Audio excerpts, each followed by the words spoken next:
ہم نے انہیں عقل دی تھی یہ سوچتے نہیں، ان کو کان دیے تھے یہ سنتے نہیں، ان کو آنکھیں دی تھی یہ دیکھتے نہیں۔ اولئک کالانعام بل ہم اضل، یہ جانوروں کی مانند ہیں بلکہ ان سے بھی گئے گزرے ہیں جو اپنی عقل کو، کانوں اور آنکھوں کو استعمال کر کے حق بات تک پہنچنے کی کوشش نہیں کرتے۔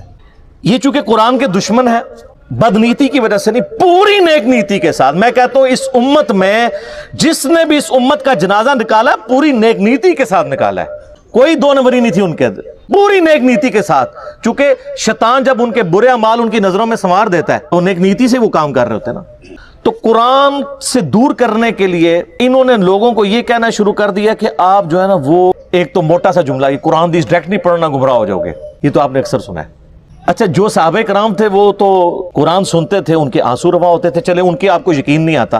یہ جو گورے مسلمان ہو رہے ہیں، 2007 میں کلنٹن پاکستان آئے اور انہوں نے کہا کہ اسلام از دا فاسٹسٹ گروئنگ ریلیجن ان امریکہ۔ وہ قرآن جو ہے وہ تو ڈائریکٹ ہی پڑھ رہے ہیں گورے، انگریزی میں ترجمہ، اور ہم جو پیدائشی مسلمان اردو میں پڑھ کے گمراہ ہو جائیں گے۔ اور ہم بڑے فخریہ بتاتے ہیں جی بڑی تیزی نہ لوگ گورے مسلمان ہو رہے ہیں، اور یہاں ہم کہانی کروا رہے ہوتے ہیں کہ ڈائریکٹ نہ پڑھنا گمراہ ہو جاؤ گے، اور ہم ایسے علماء کو سبحان اللہ کہہ رہے ہوتے ہیں۔ اگر کوئی یہودی عیسائی ہمیں کہنا قرآن نہیں پڑھنا گمراہ ہو جاؤ گے، وہ کہے گا اللہ کا دشمن ہے تو اس لیے کہہ رہا ہے۔ اور یہ جو یہودی مسلمان نما یہودی گھسے ہوئے ہیں ہماری صفوں کے اندر، یہ آپ کو کہتے ہیں آپ کو کوئی پرواہ نہیں ہے۔ قرآن تو بار بار کہہ رہا ہے ہدی للناس، سورۃ البقرہ میں ہے ہدی للناس وبینات من الہدی والفرقان، یہ پوری انسانیت کے لیے ہدایت ہے، اور اس میں ہدایت کے روشن دلائل ہیں، اور یہ حق اور باطل میں تمیز کرنے والی کتاب ہے۔ لیکن نہیں، سورۃ القمر میں 4 دفعہ آیا وَلَقَدْ يَسَّرْنَا الْقُرْآنَ لِلذِّكْرِ فَهَلْ مِن مُدَّكِرٍ، قرآن نصیحت کے لیے ہم نے آسان کر دیا ہے کوئی نصیحت حاصل کرنے والا؟ نصیحت کے لیے۔ باقی اس کے سائنٹیفک فیکٹس پہ جائیں تو سر مولویوں تو سائنس آمدی بھی نہیں، سائنس دے سپیلنگ بھی نہیں آمدے۔ قرآن کا مقصد بھی نصیحت ہے، باقی تو آپ کا انٹرسٹ ہے جتنا مرضی، نصیحت کے لیے آسان ہے۔ لیکن وہ فضائل اعمال میں لکھا ہوا سر کہ جی قرآن کی تفسیر کے لیے 15 علوم چاہیے، یہ آپ کو دور کر رہے ہیں قرآن سے غیر محسوس طریقے۔ اور انہوں نے کہا کہ جی 14 کے تو نام گنوائے، انہوں نے کہا 14 تو آپ حاصل کر لیں گے، 15واں جو ہے وہ بھی ہے، وہ بھی کہتے ہیں جو گاڈ گفٹڈ ہو، وہ خاص لوگوں کو ہی ملتا ہے، تاکہ آپ 14 حاصل بھی کریں، کہیں گے 15واں تو کوئی نہیں نا، وہ تو وہ بھی ہے۔ کتنی دشمنی اس پہ تر رہا یہ کہ پھر باقاعدہ ایک خواب لکھا کہ امام احمد، یہ فضائل اعمال میں سر لکھا ہوا ہے کہ امام احمد بن حنبل رحمۃ اللہ علیہ نے خواب میں اللہ کی زیارت کی، جھوٹ۔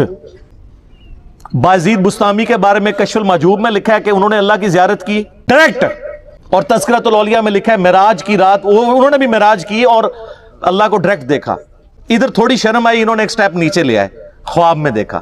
سر یہ خواب والا پیکج موسیٰ علیہ السلام کو آفر کیوں نہیں ہوا تھا؟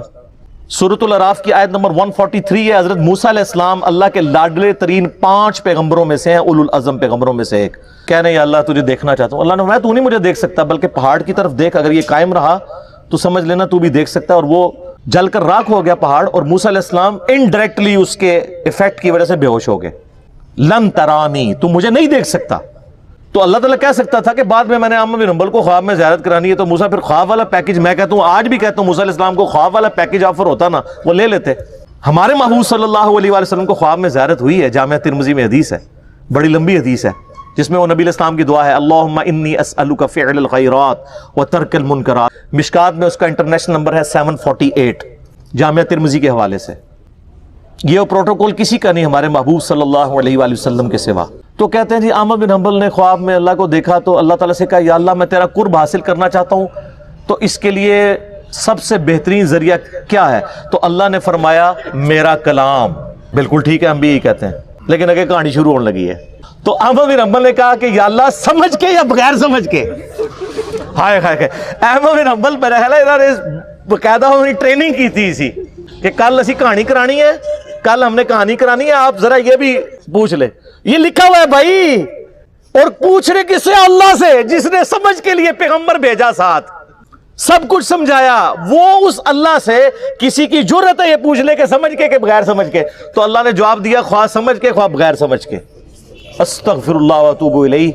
میں کہتا ہوں جی اس جھوٹے پر اللہ کی لعنت جس نے یہ خواب گھاڑ کر امام احمد بن حنبل کی طرف منسوب کیا۔ اور احمد بن حنبل کو تو یہ سمجھ بغیر سمجھ کہنے کی ضرورت نہیں تھی، ان کو ویسے ہی عربی آتی تھی کہانی۔ انہوں نے کہا احمد بن حنبل جو پنجابی پٹھان سندھی یا بلوچ سن، یہ ہے جناب بابوں نے جو آپ کو تعارف کروایا. اور سر آپ کتاب اللہ کھولیں تو سورہ صاد کی آیت نمبر 29 ہے. کتاب انزلناہ الیک مبارک، یہ وہ مبارک کتاب ہے جو ہم نے محبوب صلی اللہ علیہ وآلہ وسلم آپ کی طرف نازل کی ہے. لیدبروا آیاتہ، تاکہ لوگ اس کی آیات میں تدبر کریں اور نصیحت حاصل کریں اس سے عقل والے. اچھا یہ آپ بتائیں گے نا لوگوں کو تو یہ اگلی کہانی کریں گے. دیکھیں اس میں لکھا ہے عقل والے نصیحت حاصل کریں، تو ہر کوئی تو عقل والا نہیں ہے. اچھا جی تو تسی روٹی جڑی ہے ناکرا کھاندے ہو، عقل تو ہر بندے کو ہے میرے بھائی. جب قرآن کہتا ہے کہ عقل والے، تو اللہ تعالیٰ اس سے مراد لیتا ہے ادر دین مجذوب اور کلندر اور مجنون. تو کوئی بھی نہیں ہے ان میں سے، ہم میں سے کوئی ہے مجنون، کلندر یا مجذوب، چلا، پاگل؟ وہ صحیح بخاری میں تعلیقاً روایت ہے، مولا علی کے قول ہے، امام بخاری چیپٹر کی ہیڈنگ میں لے کے ہیں. اور سنن ابن ماجہ میں مولا علی علیہ السلام نے نبی علیہ السلام سے یہ روایت کی ہے کہ 3 قسم کے لوگ ہیں جن سے اللہ نے شریعت کا قلم اٹھا لیا ہے: سویا ہوا شخص، اور نابالغ، اور تیسرا جو شخص پاگل ہے، جس کو آپ مجذوب کہہ لیں، مجنون کہہ لیں، کلندر کہہ لیں. اس کو عقل نہیں ہے، اس کی پوچھ نہیں ہے. باقی تو ہر بندہ عقل والا ہے. تو عقل والے سے مراد ہر وہ انسان جس کی عقل سلامت ہے، وہ پاگل نہیں ہوا. اور جو اپنی عقل کے ہوتے ہوئے اپنی عقل کو استعمال نہ کرے تو اس کو اللہ تعالیٰ نے قرآن میں کہا ہے یہ جانور سے بھی بدتر ہے. جی سورۃ الاعراف آیت نمبر 179، وَلَقَدْ ذَرَأْنَا لِجَهَنَّمَ كَثِيرًا مِّنَ الْجِنِّ وَالْإِنسِ، ہم نے جنوں اور انسانوں کی اکثریت پیدا اس لیے کی ہے کہ الٹیمیٹلی انہوں نے دوزخ میں ہی جانا ہے. وَلِعَوْذُ بِاللَّهِ تَعَالَى اللہم اجرنا من النار، اللہم اجرنا من النار، اللہم اجرنا من النار، آمین. پھر اللہ تعالیٰ ساتھ ہی فرماتا ہے ہم نے انہیں عقل دی تھی یہ سوچتے نہیں، ان کو کان دیے تھے یہ سنتے نہیں، ان کو آنکھیں دی تھی یہ دیکھتے نہیں. عبرت والا دیکھنا. اولئک کالانعام بل ہم اضل، یہ جانوروں کی مانند ہیں بلکہ ان سے بھی گئے گزرے ہیں جو اپنی عقل کو، کانوں اور آنکھوں کو استعمال کر کے حق بات تک پہنچنے کی کوشش نہیں کرتے. تو قرآن تو اس لیے نازل ہوا تھا، سمجھ کے پڑھو یا بغیر سمجھ کے، کڈی وڈی کہانی کرائی ہے. اور یہ فضائل اعمال شریف میں لکھی ہوئی ہے. چلو، اور وہ کوئی عام آدمی نہیں، باہر لکھا ہوا ہے شیخ المحدثین، استاذ العلماء. اور یہی تعلیمات ہیں جو صوفیاء نے شروع سے دی ہیں، اور ہم آپ کو رو رو کے بتا رہے ہیں کیا کہ مرنے سے پہلے اے مسلمان کر لے اس پہ غور. کتابوں کا خدا اور ہے، بابوں کا خدا اور اللہ نے ہمیں تو یعنی سمجھ کے کیا، نبی علیہ السلام کو تو اللہ تعالیٰ نے اسپیشلی حکم دیا ہے سورۃ الانعام آیت نمبر 19 میں، وَأُوحِيَ إِلَيَّ هَذَا الْقُرْآنُ لِأُنذِرَكُمْ بِهِ وَمَنْ بَلَغَ. اے نبی علیہ السلام فرما دیجئے قرآن اللہ نے مجھے اس لیے وحی کیا ہے تاکہ اس کے ذریعے میں تمہیں بھی ڈر سناؤں آخرت کا، اور جس تک اس کی دعوت پہنچ جائے اسی کتاب کے ذریعے ہدایت دے لوگوں کو.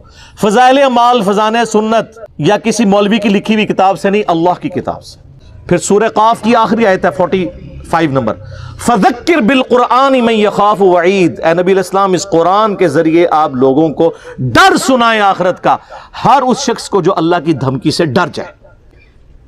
تو سر پھر ہم کیوں نہ کہیں کہ کتابوں کا دین اور ہے اور بابوں کا دین اور.